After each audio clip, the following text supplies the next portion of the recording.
ग्रंथ किसी ने पढ़ रखे होंगे तभी तो उसको लगेगा कि ये महाराज इस प्रसंग की व्याख्या कर रहे हैं और ये बात उन्होंने कहां से बोल दी।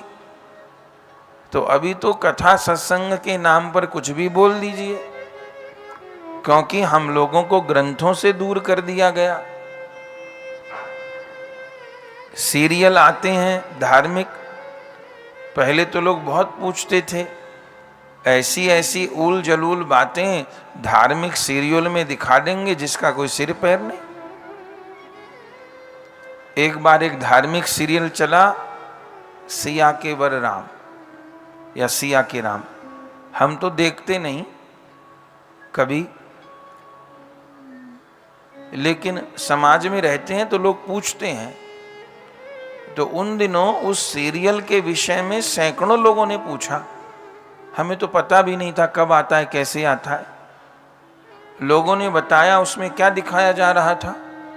उसमें दिखाया जा रहा था कि सीता जी और कैकेयी माता, इनकी आपस में ऐसी जेलसी रहती थी जैसे आजकल दुनिया में सास बहुओं की रहती है।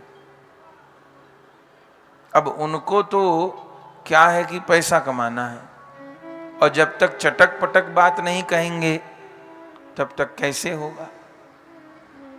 तो फिर भले हमारे जो भगवत स्वरूप हैं उनके साथ अन्याय हो जाए, कृष्ण लीला को कितना विभत्स करके दिखा दिया जाए, लेकिन एक तो हिंदू वैसे ही सोया हुआ है, कोई कुछ कहने कोई तैयार नहीं, और दूसरा उसका ज्ञान भी नहीं है, ग्रंथ पढ़ने की जरूरत नहीं। तो जब इस तरह से समाज होने लग जाता है तब फिर नकली चीजों का बहुत बोलबाला हो जाता है।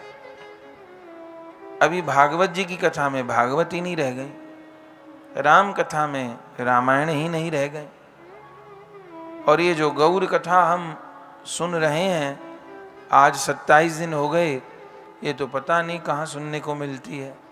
हम तो तरस गए, हमको तो नहीं मिली सुनने को। तो ग्रंथ के आश्रय में रह करके सत्संग लाभ करना, फिर उसको कितने लोग पसंद करेंगे। अभी यहाँ पर तरह तरह के हम जो बाजारू भजन हैं उनको गाने लग जाएं, बहुत बड़ी ऑर्केस्ट्रा पार्टी रख लें, और जो दुनिया में ताम झाम है उन चीज़ों को बढ़ाएं, तो बहुत कुछ शायद हो जाएगा संसार में। लेकिन विशुद्ध रूप में ग्रंथ को लेकर के चलना, एक एक प्रसंग की चर्चा करने का प्रयास करना, और यथार्थ में जो गौर कथा है उसको कहने का हरि गुरु की कृपा से प्रयास करना, तो वो पता नहीं कितने साधकों के चित्त को प्रभावित करेगी।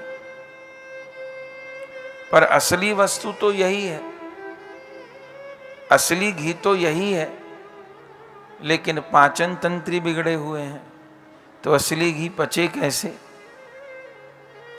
तो कथा में भी मिलावट हो गई और कीर्तन में भी मिलावट हो गई।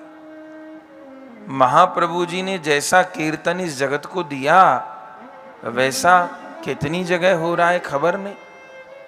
अब तो गायकी है, कीर्तन तो खत्म हो गए।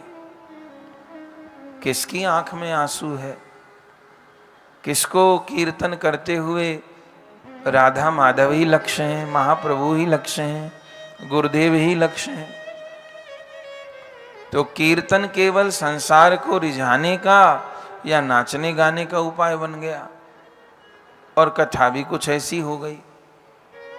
तो अब ऐसा कह दिया जाता है कि नासे हाँ अच्छी है, लेकिन जैसे हम लोग अशुद्ध भोजन करें, किसी की माँ भोजन न बनाती हो तो उसका बच्चा कहीं भी सड़क से ढकेल से कुछ भी लेके खाने लग जाए तो पेट तो भर जाएगा, कुछ भी अलग गलत सरत बाजार से लेके खा लिया, पेट तो भर जाएगा, लेकिन साथ में वो भोजन रोग भी पैदा करेगा। आदमी को ये तो लगेगा कि भैया बढ़िया खा लिया मैंने, 100-200 रुपया खर्च किए, पानी पी लिया, पेट भर गया, पेट की आग बुझ गई, ठीक है। लेकिन लंबे समय तक यदि वो इसी प्रकार भोजन करता रहा तो शरीर में कोई रोग भी उसके लगेगा, और हो सकता है वो ऐसा भयानक रोग लग जाए यदि उसने ज्यादा ही अशुद्ध भोजन कर लिया है कि उसका खाया पिया सब बराबर हो जाए। ऐसे ही यदि मिलावटी कथा को और मिलावटी कीर्तन को ही हम लोग सुनते रहे तो वो कल्याण नहीं करेगा।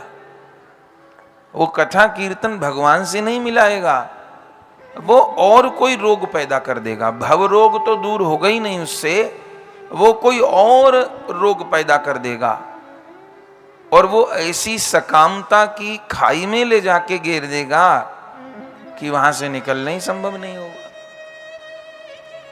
तो ये कथा और कीर्तन ये तो प्राण हैं, ये तो भक्ति महारानी के दो पयोधर हैं, जिनका पान करके साधक को पोषित होना है, पोषण तो यहीं से मिलना है। तो बाबा जी महाराज गौरांग दास बाबा जी को क्या आज्ञा किए? बोले वृंदावन जाओ, मुझे तो बड़े बाबा ने कीर्तन की सेवा दी है, तो मैं तो घूम घूम के कीर्तन करता हूं। गौरांग दास, तुम कथा का आदर्श उपस्थित करो, कथा का आदर्श उपस्थित करो। ये सब आज्ञा प्रदान की, और गौरांग दास बाबा जी महाराज वृंदावन आए। चरित्र तो बड़ा विस्तृत है। श्रीपाद रामकृष्ण दास पंडित बाबा जी महाराज के चरण सानिध्य में रहे, सिद्ध श्री जगदीश दास बाबा जी के सानिध्य में रहे, अनेक संतों के सानिध्य में भी रहे, और उनके मुख से अब गुरुदेव का जो संकल्प होता है वही प्रकट होता है। उनके मुख से कथा रस का निर्झर फूटने लग गया। और कैसी कथा! गौरांग दास बाबा जी जैसा कथा व्यास अभी तक वृंदावन में हुआ नहीं। ऐसे कथा व्यास अभी कुछ समय पहले तक हमने ऐसे सैकड़ों लोगों को देख रखा है और उनसे बात कर रखी है जिन्होंने गौरांग दास बाबा जी महाराज की कथा सुनी थी। कैसी उनकी कथा थी! आजकल के जैसा कथा का रूप था नहीं, माइक आदि कोई लगते नहीं थे, पेड़ के नीचे बैठ के कथा होती थी, ग्रंथ सामने बस रखा रहता था बाबा के, और बाबा के मुख से श्लोकों का निर्झर फूटता रहता था, निरंतर कथा का प्रवाह होता रहता था, और आंखों से अविरल अश्रुधार प्रवाहित होती रहती थी। जो वो श्लोक गाते थे उसी के अनुरूप कीर्तन भी गाते थे। उनको रसिकों की सारी वाणियां कंठस्थ थी। चरित्र में लिखा है कि प्रतिदिन यमुना जी जाते थे और यमुना जी से आते थे, गुरुदेव बोलते थे कि 1000 पदों की आवृत्ति कर लेते थे। 1000 पद, सब पद कंठस्थ। हित हरिवंश जी की वाणी, स्वामी हरिदास जी की वाणी, आदि वाणी, महावाणी, हित 84 सब कंठस्थ।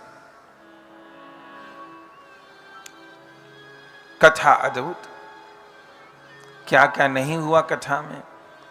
उनकी कथा में देवताओं ने आकाश से पुष्प बरसाए। उनकी कथा को ब्रज के वृक्ष सुनते। उनकी कथा को क्या कहना,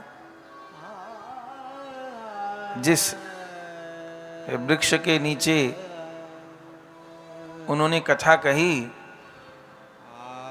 उसका अंश भी वैष्णव ने बड़ा सुंदर चांदी की डिब्बी में प्रदान किया। वो घर पर ही रह गई है, मंगा लो, आज सबको दर्शन करा देंगे। हमारे कमरे में ही है, डब्बी है। वहाँ पूजन तो किया, लानी भूल गए, यहाँ नहीं था, सबको दर्शन करा देंगे। तो वृक्षों ने कथा सुनी, सब रस ग्रंथों की कथा। श्री राधा रस सुधा निधि का प्रतिदिन पाठ। एक बार बाबा कहीं गए हुए थे, रात को आने में उनको देर हो गई, और जब अपनी कुटिया पर पहुंचे तो बहुत देर हो गई थी, भूखे प्यासे भी थे बाबा, बस लेट गए, आलस आ गया। इतनी देर में रात को किसी ने दरवाजा खटखटाया,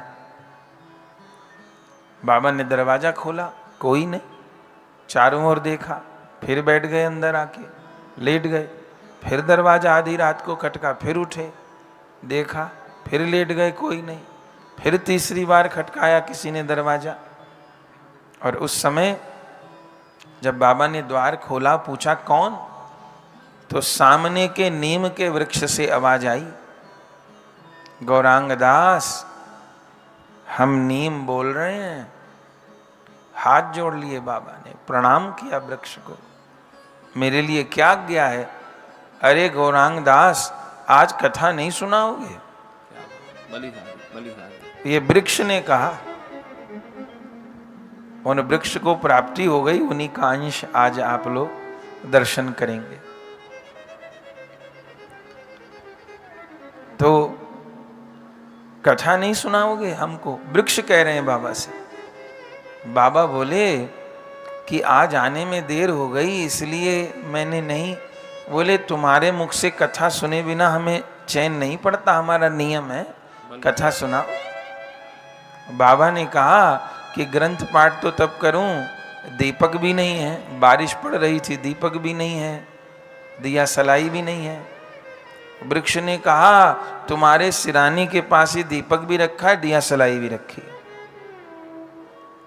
जोड़ो दीपक और हमको सुनाओ। बाबा अंदर गए तो दीपक भी मिल गया, माचिस भी मिल गई।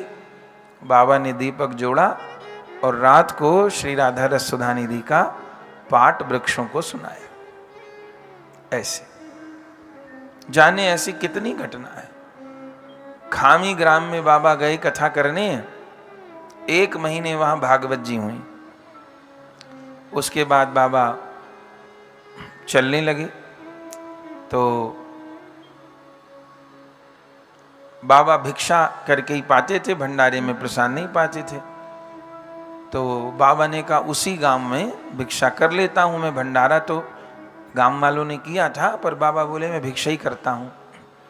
तो बाबा ने उस प्रसाद का तो एक तुलसी दल ले लिया, भिक्षा को करने गए तो क्या देखें, जिसके दरवाजे पे जाएं वहीं पर साक्षात राधा कृष्ण भिक्षा लेके खड़े, खुद ठाकुर जी भिक्षा देने के लिए खड़े।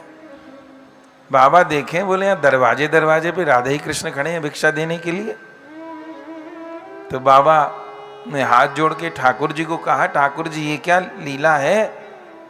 तो ठाकुर जी क्या कहें, गौरांग दास तेरी कथा से मेरा मन ना है भरो, अभी और सुना दे कथा, अभी और सुना दे। बाबा ने कहा ठीक है। बाबा ने 1 महीना और सुना दी कथा। ठाकुर जी सुनते कथा, श्री जी सुनती कथा, सारे रस ग्रंथों का निर्झर। क्या कहना, सिद्धा अवस्था ऐसी कि वर्णन न करी जाए, मानसी सेवा ऐसी, अपने गुरुदेव भगवान सेवा में रहते थे, ऐसे ऐसे संस्मरण सब बोल न सके। 2-3 संस्मरण तो बड़े प्रसिद्ध हैं। आज सवेरे समाधि का पूजन करने को गए थे तो उन छोटे चित्र पर ठाकुर जी का दर्शन सुबल सखा जी को कराया। जो बीच में गिरिराज जी हैं ये गिरिराज जी भी बाबा को स्वतः ही प्राप्त हुए थे। खुद गिरिराज जी ने बाबा को स्वप्न दिया था, मैं दबो भयो मुंह को निकाल। तो बाबा ने निकाल लिए गिरिराज जी कि मेरी सेवा कर। बाबा सेवा करने लग गए। अब रोज गिरिराज जी मांग करें, आज हलवा बना ले, आज दाल बाटी बना ले, आज चूरमा बना ले, आज ये कर दे, आज वो कर दे। बाबा ने जितना संभव था प्रयास किया। पहले रोटी की भिक्षा मांगते थे, फिर कच्चे सामान की मांगने लग गए, बनाते रहे। फिर ठाकुर जी आभूषणों की मांग करने लगे। वो गिरिराज जी अब मेरो चांदी को मुकुट बनवा दे, सोने की बंसी बनवा दे, हीरे का हार बनवा दे। तो बाबा बोले, मैं फक्कड़ महात्मा, मैं कहां से हीरे का हार और सोने की बंसी लाऊं? गिरिराज जी रोज रोज मांग करें। तब जगदीश दास बाबा जी महाराज के पास आए, वो उनके शिक्षा गुरु थे। सारी बात बताई। गिरिराज जी सेवा ग्रहण कर रहे, अब ऐसी ऐसी मांग करें, मैं कहां से पूरी करूं? तो जगदीश दास बाबा जी ने कहा, उन गिरिराज जी को पधरा दो, गिरिराज जी में ही पधरा दो उनको, और असमर्थता प्रकट कर दो और अपनी मानसी सेवा करो। तो उन गिरिराज जी को एक भक्त के यहाँ बाबा ने पधरा दिया। तो वही गिरिराज जी अभी सेवित हैं। पधरा दिया, बाद में फिर आ गए थे बाबा के पास वो। तो उन गिरिराज जी को पधरा दिया, बाबा मानसी सेवा करने लग गए। लेकिन कोई तो स्वरूप चाहिए। तो वो जो इतने से चित्र हैं केवल, उनको बाबा अपने झोले में रखते थे। इतने से स्वरूप है बस। तो सोने की कलम का चित्र है वो, छोटा सा बस, युगल सरकार का, आधे हाथ का इतना सा चित्र। तो उस स्वरूप को बाबा रखने लग गए। भाई ठाकुर जी का स्वरूप तो चाहिए, सेवा तुलसी कुछ अर्पण करना है, भोग भी कुछ बनाना है तो लगाना है। अब वो इतने से युगल हैं, एक उंगली जितने बड़े होंगे, वो बाबा से मांगने लग गए। राधा रानी के, बाबा मुँह को लहंगा बनवा दे। ठाकुर जी कहें, मुँह को मुकुट बनवा दे। अरे राम, बाबा फिर परेशान हुए। फिर जगदीश दास बाबा के पास पहुंचे। जगदीश दास बाबा जी ने कहा, क्या हुआ गौरा? बोले, बाबा मोते जो चित्रपट ठाकुर जी मांगे। बोले, चित्रपटू मांगे? बोले, फिर कहाँ करूं बाबा? तो बाबा ने कही, तू मानसी सेवा में मांग पूरी कर दियो कर। तो खुद गौरांग दास बाबा जी के वचन हैं, तब तो मैं पूरे दिन उन्हीं को लाड़ लड़ाते रहते। कभी तो लहंगा पहरातो, कभी चुनरी उड़ातो, कभी श्रृंगार करतो, और फिर तो अपने से ही वो जो कहते उससे बढ़ के भोग लगाता। ऐसी रोज लीला होती थी, पर दो लीला बड़ी प्रकाशित हुई जो सभी को दिखाई दे गई। इसको कहते हैं सिद्धावस्था। एक दिन बाबा के मन में आई, मैं तो बंगाली हूँ, तो बंगाली मिठाई तो मैं बढ़िया बनाना जानूँ, तो मैं छेना के रसगुल्ला बनाऊंगा बड़े बड़े। मैं तो बंगाली हूँ। बोलते ब्रजभाषा से, ठेठ ब्रजभाषा बोलते थे बाबा, पर शरीर बंगाल का था। आ तो छोटेपन में ब्रज में गए थे। तो बाबा ने ये बड़े बड़े छेना के रसगुल्ला बनाए मानसी सेवा में ही, और सोने के कटोरे में उन्हीं छोटे से ठाकुर जी को भावना में रख दिए। अब इतना बड़ा बड़ा रसगुल्ला बनाया जाए तो तोड़ तोड़ के पाना चाहिए ना, कोई पूरा मुंह में थोड़ा रखा जाएगा, वो रखा जावे नहीं सकता। तो श्री जी ने तो थोड़ा थोड़ा रसगुल्ला तोड़ के पाया, और श्याम सुंदर तो ठहरे ग्वारिया। ये बाबा के वचन है। बोले, श्याम सुंदर तो ठहरो ग्वारिया, वहाँ ने पूरा ही रसगुल्ला मुंह में धर लियो। और मुंह में रसगुल्ला तो धर लियो, रसगुल्ला चलो नहीं मुंह में, चले कैसे जब कोई इतना मुंह भर लेगा। तो जो मुंह दबाया तो चाशनी की पीच आए के बाहर गिरी। और बाबा सिद्ध स्वरूप में सेवा में थे, तो बाबा के ऊपर आए के गिरी। और बाबा जब उठे भजन से, तो बाबा के जो वस्त्र थे वो रसगुल्ले की चाशनी में भीग रहे थे। ये तो प्रत्यक्ष देखा गुरुदेव भगवान ने इस लीला को। तो दो लीला विशेष उजागर हुई। और स्नान करके भजन के लिए बैठे थे, और जब जो उनकी समाधि मंदिर है वही उनकी भजन कुटी भी है, वहीं रहते थे बाबा, तखत भी वही है बाबा का। तो जब द्वार खोला तो सुगंध उठ रही और बाबा के शरीर पे चासनी लगी भाई।